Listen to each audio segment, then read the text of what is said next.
역대하 12장 1절부터 16절입니다. 르호보암은 왕위가 튼튼해지고 세력이 커지자 주님의 율법을 저버렸다.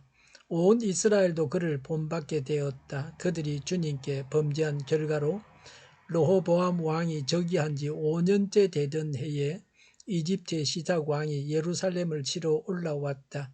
그는 병거 1200대, 기병 6만 명, 거기에다가 이루 헤아릴 수 없이 많은 리비아와 숲과 에티오피아 군대를 이끌고 이집트에서 쳐들어왔다. 시삭은 유다 지방의 요새 성읍들을 점령하고 예루살렘까지 진군하여 왔다. 그때의 유다 지도자들이 시삭에게 쫓겨 예루살렘에 모여 있었는데 스마야 예언자가 르호보암과 지도자들을 찾아와서 말하였다. 주님께서 이렇게 말씀하십니다. 너희가 나를 버렸으니 나도 너희를 버려 시삭의 손에 내주겠다. 그러자 이스라엘 지도자들과 왕은 자신들의 잘못을 뉘우치고 주님께서는 공의로우십니다 하고 고백하였다.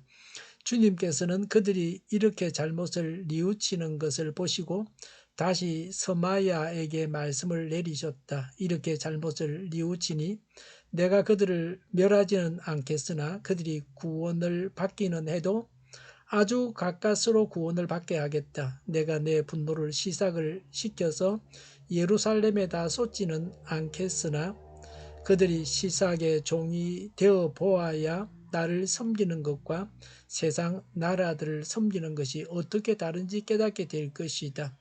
이집트의 시삭 왕이 예루살렘을 치러 올라와서 주님의 성전 보물과 왕실 보물을 하나도 남기지 않고 다 털어갔다. 솔로몬이 만든 금 방패들도 가져갔다. 그래서 르호보암 왕은 금 방패 대신에 놋 방패들을 만들어서 대궐 문을 지키는 경호 책임자들에게 주었다. 왕이 주님의 성전에 들어갈 때마다 경호원들은 그 놋 방패를 들고 가서 경호하다가 다시 경호실로 가져오곤 하였다. 르호보암이 잘못을 뉘우쳤기 때문에 주님께서는 그에게서 진노를 거두시고 그를 완전히 멸하지는 않으셨다. 그래서 유다 나라는 형편이 좋아졌다. 이렇게 하여 르호보암 왕은 예루살렘에서 세력을 굳혀 왕의 직무를 수행하였다. 르호보암이 왕위에 올랐을 때에 그는 41살이었다. 그는 주님께서 이스라엘 모든 지파 가운데서 택하여 당신의 이름을 두신 도성 예루살렘에서 17년간 다스렸다. 르호보암의 어머니 나아만은 암몬 사람이다. 르호보암은 주님의 뜻을 찾는 일에 마음을 쓰지 않고 악한 일을 하였다. 르호보암의 행적은 처음부터 끝까지 스마야 예언자의 역사책과 이도 선견자의 역사책에 기록되어 있다. 르호보암과 여로보암은 사는 날 동안 그들은 늘 싸웠다. 르호보암이 죽어서 다윗성에 안장되자 그의 아들 아비야가 그의 뒤를 이어 왕이 되었다. 아멘. 1절에 르호보암은 왕위가 튼튼해지고 세력이 커지자 하나님의 율법을 저버렸습니다. 온 이스라엘도 르호보암을 본받게 되었습니다. 살만하면 하나님을 저버립니다. 르호보암이 하나님께 순종하여 전쟁을 하지 않아서 하나님께서 복을 주셨습니다. 항상 은혜를 받아서 살만하면 하나님을 배신합니다. 소득이 올라가면 믿음이 식습니다. 이것이 문제입니다. 잘 되는 사람은 성성장구해도 계속해서 하나님을 따라서 살아갑니다. 1절에 이스라엘은 간주에 남한국 유다를 가리킨다. 대하에서는 자주 남한국 유다를 이스라엘이라고 한다고 했습니다. 왕이 율법을 저버리니 온 백성들이 본받아서 율법을 저버렸습니다. 따르는 자들은 앞서가는 자들을 따라서 합니다. 지도자들이 잘해야 합니다. 부모가 자녀에게 본을 보여야 합니다. 교회 직분자들이 잘하면 교회는 아무 문제가 없습니다. 우리나라는 지도자가 잘하면 나라의 장래가 밝습니다. 백성들은 잘 따르고 착합니다. 자신 못지않게 나라를 걱정하는 그런 백성들입니다. 이집트가 공격해 오게 된 근본적인 동기가 바로 하나님을 떠났기 때문입니다. 하나님을 떠났으므로 고통을 당하는 것입니다. 우리는 현재 복을 받았으므로 하나님을 떠나 있지는 않습니까? 믿는 자가 하나님을 저버리면 하나님께서 징계하십니다. 2절에 범죄한 결과로 르호보암 5년에 이집트의 시삭 왕이 예루살렘을 치러 올라왔습니다. 시삭은 북왕국 왕 여로보암이 이집트로 망명해 있을 동안 보살펴 줬습니다. 북왕국의 배후 세력이 되어 주었습니다. 3절에 리비아와 숲과 에티오피아 군대를 이끌고 쳐들어왔습니다. 4절에 유다의 요새 성읍을 점령하고 예루살렘까지 진군하여 왔습니다. 르호보암의 죄에 대한 하나님의 징계였습니다. 5절에 유대 지도자들이 시삭에게 쫓겨 예루살렘에 모였습니다. 예언자 스마야가 왕과 지도자들에게 하나님의 말씀을 전했습니다. 너희가 나를 버렸으니 나도 너희를 버려 시삭의 손에 내주겠다 라고 하셨습니다. 하나님의 징계였다는 것을 예언자를 통해서 말씀하셨습니다. 사람이 하나님을 버리면 하나님도 그 사람을 버리십니다. 전쟁이 나서 적군에게 당하게 하십니다. 우리가 이런 불행을 당하지 않아야 합니다. 이스라엘이 회개합니다. 6절의 왕과 지도자들은 자신들의 잘못을 뉘우치고 주님께서는 공의로우시다고 고백했습니다. 죄악을 회개했습니다. 죄를 지었다는 것을 알았으면 회개해야 합니다. 범죄하고서 살 길은 회개밖에 없습니다. 오직 회개만이 살 길입니다.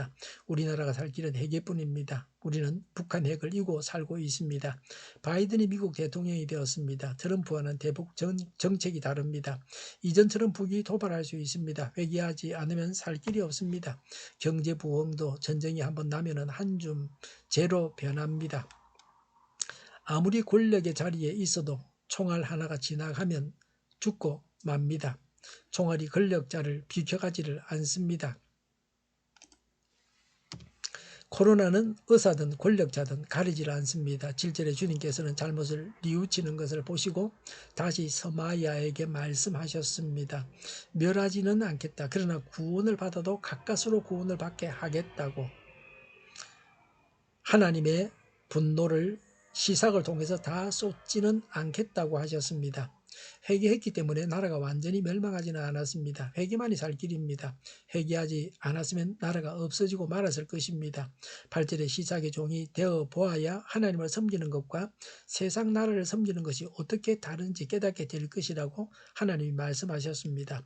조공을 바치는 신사가 되었습니다. 9절에 시삭이 보물을 다 가져갔습니다. 성전의 보물도 가져갔습니다. 말씀을 떠난 자에게는 화려한 성전이 아무 소용이 없습니다. 우리가 성전이지만 말씀을 떠나면 아무것도 아닙니다. 진실한 신앙을 가져서 하나님의 도움을 받아야 합니다.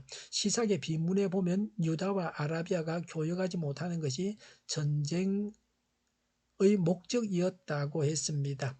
9절에 금방패도 가져갔습니다. 10절에 르호보암 왕은 대궐 경호병들에게 금방패 대신에 놋방패를 만들어 줬습니다. 금방패는 빛을 반사해서 적의 눈이 부시게 해서 적을 쉽게 사로잡았습니다. 놋방패는 금방패와는 같은 효과가 없었습니다. 놋방패는 금방패와 같은 효과가 없었습니다. 우리도 금방패와 같아야 합니다. 그리스도의 빛을 받아서 전해야 합니다. 12절에 르호보암이 잘못을 뉘우쳤으므로 완전히 멸하지는 않으셨습니다. 유다의 형편이 좋아졌습니다. 회개의 결과였습니다. 톨스토이는 겸손한 사람보다 힘이 강한 사람은 없다. 겸손한 사람은 자기 자신을 떠나서 신과 함께하는 사람이다 라고 했습니다.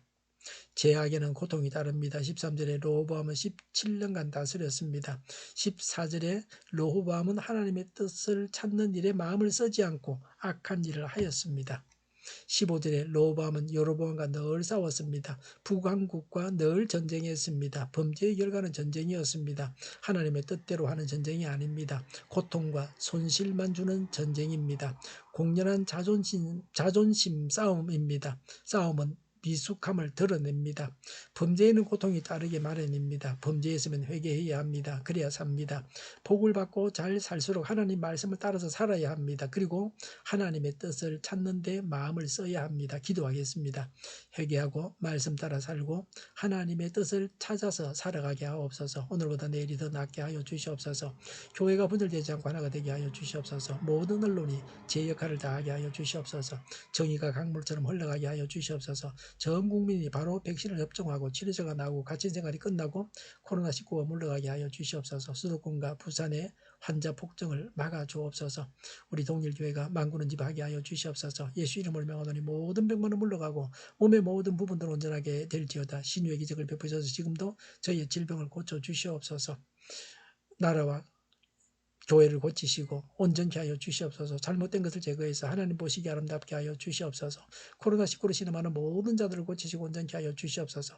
저희와 교회와 나라의 민족을 불쌍히 여겨 주시옵소서. 하나님께서 기뻐하시는 나라가 되게 하여 주시옵소서. 늘 맑은 공기를 마실 수 있게 하여 주시옵소서. 공부하는 학생들에게 지혜를 다하셔서 앞서가게 하시며 합격의 영광을 누리게 하여 주시옵소서. 오늘도 하나님 안에서 복된 삶, 차고 넘치는 삶을 살게 하여 주시옵소서. 감사와 찬양을 주님께 돌려드리며 예수님의 이름으로 기도하옵나이다. 아멘.